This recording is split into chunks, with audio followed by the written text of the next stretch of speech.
bien, doctor Baclini, como juez de instrucción, ante la desaparición de una persona, de una familia en este caso, ¿qué proceso se abre? ¿Cuál es el proceso investigativo? ¿Qué ocurre con la justicia? Y acá normalmente, digamos, la justicia toma conocimiento a través de la policía de este tipo de hechos. Sí.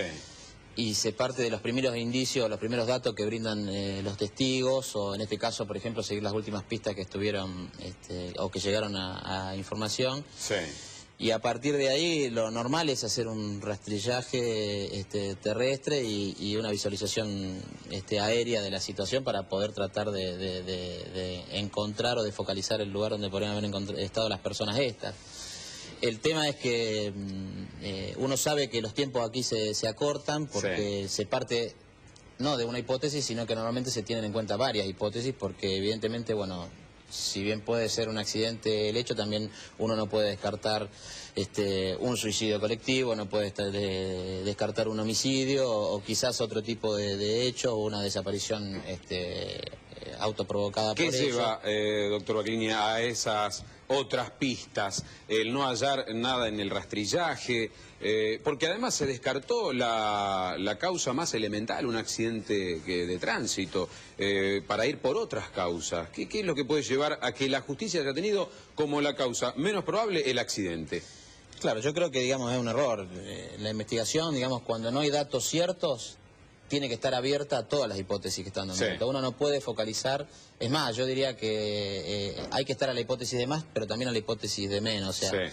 Aquí el error fue haber descartado algunas hipótesis y haberse focalizado la investigación en la hipótesis del homicidio del padre con respecto a la madre y a los hijos, y eso es un error. O sea, cuando uno no tiene datos certeros, la investigación no puede cerrar ninguna de las hipótesis. Y aquí se fueron descartando, a pesar de que se decía que no, evidentemente se fueron descartando otras hipótesis. Sí. En los primeros momentos de la investigación es fundamental. Y aquí había datos puntuales como para ir achicando los espacios en la búsqueda e ir descartando. Porque uno, si se hubiera hecho un rastrillaje puntuales, y bueno, ya se podría haber descartado la hipótesis del accidente. Claro, pero la noticia nos da cuenta, vamos a un excomisario, ¿no? A Carlos Bonilla, que se hicieron rastrillajes, se peinó, me va a explicar qué significa la zona en varias oportunidades, en el lugar en que estaba. O sea, no se hizo bien el operativo, Bonilla. Obviamente la investigación no dio los resultados que tendría que haber dado. Por empezar, nuestro país, mal que nos pese, no tenemos conciencia de rastrillaje. Ajá. No tenemos conciencia de rastrillaje en este sentido. Sí. Que otros países más avanzados, ¿no es cierto?, hay conciencia cívica. Es decir, la gente colabora en los rastrillajes. Le doy el caso de Estados Unidos, ¿no es cierto?, que lo podríamos mencionar.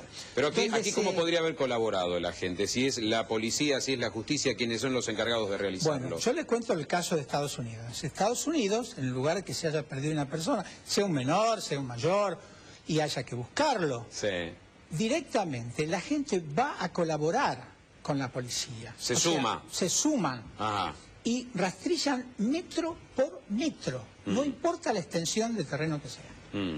¿Por qué no se utilizaron perros, por ejemplo, también, todos esos elementos, ¿no es cierto?, hacen de que por ahí fracase una investigación de este tipo, pero lo que más llama la atención es que se descarte la posibilidad a un simple de un accidente de tránsito.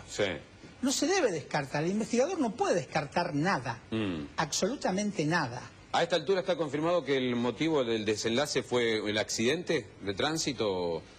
Por la pericia técnica, por las autopsias realizadas en el cuerpo de las personas, de la doctora Cadierno. Tengo entendido que no existen elementos para pensar en otra causa de muerte. Sí que hay distintos momentos de la muerte, porque la posición en que se encontró el cadáver de la mujer no parece ser la del origen del momento del accidente. Claro. E impresiona como, estoy hablando por los dichos de los medios, ha leído. Que el cadáver estaba en las cercanías o superpuesto a la de la pareja, la del esposo. Y evidentemente fallecido en forma posterior a la muerte al hecho ocurrido en el Una de las personas, entonces en este caso la mujer, habría tenido una sobrevida de... ¿Esto también se puede determinar en la autopsia, doctora, de cuánto tiempo? La data de la muerte, es decir, el cronotanato diagnóstico, es decir, el tiempo que transcurre el intervalo posmortal, nos permite, a través de fenómenos directos e indirectos, establecer la data de la muerte.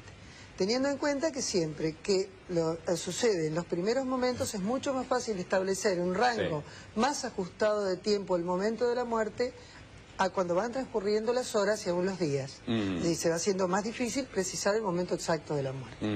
Pero en el caso... Ya 24 días de ocurrido el hecho, es decir, se hubiera producido el mismo día de la desaparición, ¿se puede determinar fehacientemente con el estado de los cuerpos, las causas? Si hubiera ocurrido en el mismo día del encuentro, el hallazgo, se puede determinar por la temperatura corporal, se puede determinar por los fenómenos cadavéricos, en un rango horario. Claro, claro.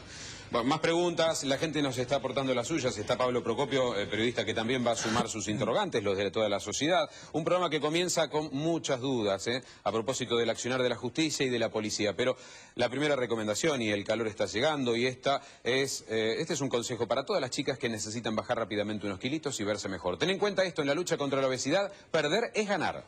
Cuando perder es ganar. He perdido kilos y he ganado calidad de vida y autoestima. Dieta, gimnasia y Arceligazol Reductora. Perdió kilos, pero ganó protección para no sufrir un problema cardiovascular. Arceligazol Reductora.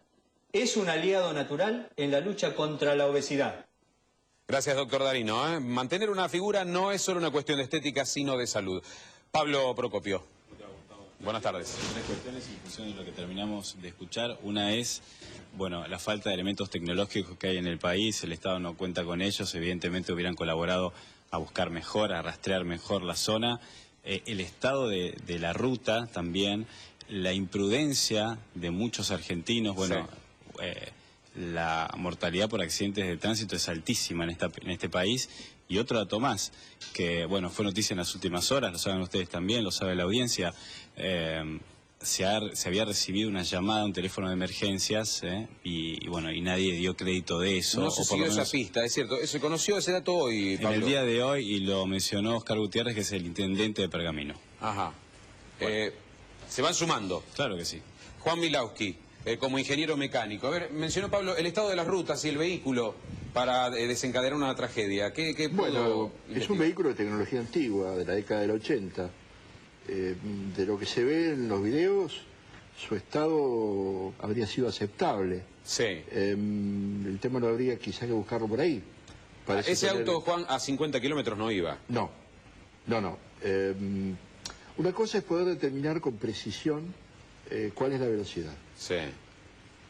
Con las evidencias disponibles, por lo menos con las que tenemos nosotros, sí, y a 20 y pico de días de ocurrido el hecho, y con lluvias en el medio, sí, nadie seriamente creo que pueda. Sin embargo, hoy, Juan, se conocieron algunos datos, que el auto viajaba a 310, 120 kilómetros, que no hubo reventón de neumáticos. Bueno, de lo que se ve no hubo reventón de neumáticos, de lo que se ve hubo aparentemente un derrape previo, vinculado con una pérdida de control.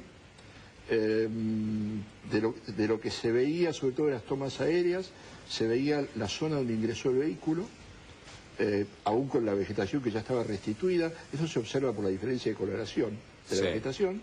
¿El estado de la ruta? El estado de la ruta ni es de lo peor ni es de lo mejor. Ruta con falta de mantenimiento, diseño antiguo, sitio quizá un poco problemático, pero no de lo peor. Posiblemente esa zona juntaba agua por cómo se ve el empalme entre las banquinas y la carpeta asfáltica, y además sabemos que en ese momento llovía. ¿Qué significa el aquaplaning? Que es lo que le adjudica una de las posibilidades de este accidente. Un fenómeno que se produce cuando los neumáticos pierden contacto con el suelo, debido a que por efecto de velocidad se produce un colchón de agua que ingresa por delante del neumático. Las ranuras de evacuación, el dibujo del neumático pierde la capacidad de evacuar todo ese agua y el vehículo se monta sobre ese colchón de agua. Claro. Allí pierde lo que nosotros llamamos adherencia transversal, que es lo que permite dirigirlo.